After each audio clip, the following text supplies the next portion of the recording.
গণতন্ত্র ভোটের মাধ্যমে আসে না, খালি গণতন্ত্রকে যদি বাঁচিয়ে রাখতে হয় এগুলোকে সফল করতে হবে। এই জন্য বিএনপির একটা স্লোগান আছে, কিন্তু তারেক সাহেব বলেছেন বহুবার, আমরা বলে যাচ্ছি, রাজনীতি গণতন্ত্রায়ন শুধু নয়, অর্থনীতিকে গণতন্ত্রায়ন করতে হবে। স্ট্রং মেসেজ, কিন্তু খালি ভোট দিয়ে নির্বাচিত হয়ে গেলে তো হবে না, অর্থনীতিকে গণতন্ত্রায়ন করতে হবে। অর্থাৎ অর্থনৈতিক গণতন্ত্র অর্থ কি?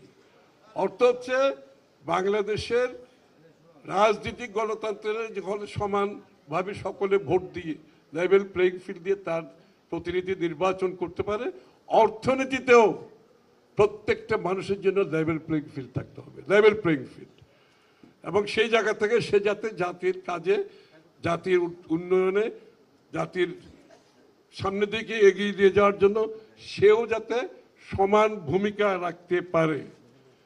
এই জন্য আমরা ডেমোক্রেটাইজেশন অফ দ্য ইকোনমির কথা বলছি, অর্থনীতির গণতন্ত্রের কথা বলছি। অর্থাৎ তার ঋণ পাওয়ার অধিকার থাকবে। একজন যদি আমাদের বলি, আমাদের কুটির শিল্প করে গ্রামে গঞ্জে, তারও ঋণ পাওয়ার অধিকার থাকবে। তার কাছে আমি তার সার্ভিসটা দিতে হবে, তাকে আমি ডিজাইনিং সাপোর্ট দিতে হবে, তাকে আমি ঋণ সুবিধা দিতে হবে, তাকে আমি ডিজাইনিং সাপোর্ট দিতে হবে, তার ডিজাইন করার। একটা পণ্য 500 টাকার যদি পণ্য একটা কামার কুমার তাঁতি বানায়, তাকে যদি আমি শুধুমাত্র ঋণ ডিজাইনিং সাপোর্ট দিতে পারি, ওই 500 টাকার পণ্য 1000 টাকায় বিক্রি হবে। এবং 1000 টাকা বাংলাদেশে না, ওই অনলাইনে অ্যামাজন, ইবে, আলিবাবার উপর অনলাইনে সে আমেরিকা, সারা দুনিয়ায় বিক্রি করবে, গ্রামে বসে করবে। এটা হচ্ছে বিএনপির আগামীর, আমি যখন বলছি অর্থনীতির যে নূতন চিন্তা, আমাদের অর্থনৈতিক মডেল কিন্তু আগের মতো আমরা চলবো না। এই অর্থনৈতিক মডেল একটা পৃষ্ঠপোষকতার মডেলে পরিণত হয়েছে, একটা অর্গানাইজ গ্রুপের মডেলে পরিণত হয়েছে।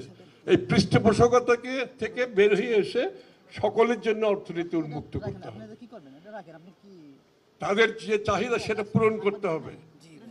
আমরা মেগা প্রজেক্টের নামে দেশের টাকা আর বিনিয়োগ করা যাবে না। আমরা বিনিয়োগ করব শিক্ষা খাতে, স্বাস্থ্য খাতে, আপ টু 5% জিডিপির ক্রমান্বয়ে। এই বিনিয়োগের মাধ্যমে কর্মদক্ষতা বাড়বে, এই বিনিয়োগের মাধ্যমে উৎপাদন বাড়বে, শিল্প বাড়বে, এই বিনিয়োগের মাধ্যমে আমাদের রেমিটেন্স বাড়বে, এই বিনিয়োগের মাধ্যমে আমাদের দেশের আজকে বিদেশ থেকে যে সমস্ত কারিগররা কাজ করছে এরা প্রয়োজন হবে না, আমরা সেই জায়গায় বিনিয়োগ করছি। সুতরাং আমার মনে হয় বক্তৃতা বেশি দীর্ঘ হয়ে যাচ্ছে, আমি শেষ করে দিচ্ছি। আমি শুধু এইটুকুই বলবো যে এটাই হচ্ছে আগামীর রাজনীতি, এটাই বাংলাদেশের রাজনীতি, এটাই বাংলাদেশের গণতন্ত্র বাস্তবায়নের রাজনীতি। এটা জিয়া রহমান সাহেবের রাজনীতি, এটা বেগম খালেদা জিয়ার রাজনীতি, এটা তারেক রহমান সাহেবের রাজনীতি।